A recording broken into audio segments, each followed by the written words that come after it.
அஸ்ஸலாமு அலைக்கும். எல்லாம் நல்லா இருக்கீங்களா? இன்னைக்கு நம்ம சேனலில் இப்போ நம்ம பார்த்துட்டு இருக்கிறது வந்து ரோஸ்டட் சிக்கன் வந்து வெரி ஈஸியாக சிம்பிளாக டேஸ்ட்டாக நம்ம வீட்டிலே ரெடி பண்ணோம். சூப்பராக வந்துச்சு. எப்படி வந்துச்சுங்கிறத வாங்க இப்போ நம்ம வீடியோக்குள்ளே போய் பார்த்துடலாம். இது கேஎஃப்சி கூட சொல்லுவாங்க. எல்லாருமே விரும்பி ரொம்ப சாப்பிடுவாங்க. வீட்டிலேயே நம்ம ரெடி பண்ணது ரொம்ப சூப்பராக நல்லா இருந்துச்சு. வாங்க இப்போ எப்படி செய்யலாம்னு பார்த்துடலாம். அதுக்கு தேவையான பொருட்கள் பார்த்துடலாம். கோழி வந்து நம்ம வந்து 1 கிலோவை 8 பீஸாக போட்டு எடுத்துக்கணும். அதில் நம்ம மசாலாக்களை தண்ணியில் கலந்துட்டு அதில் நம்ம ஊற போட்டணும்.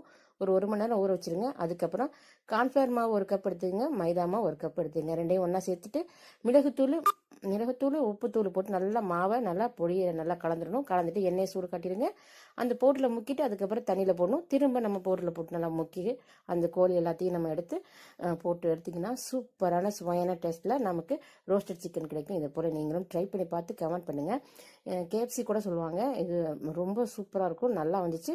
நீங்களும் ஒரு தடவை ட்ரை பண்ணி பார்த்துருங்க. தேங்க்ஸ் ஃபார் வாட்சிங்.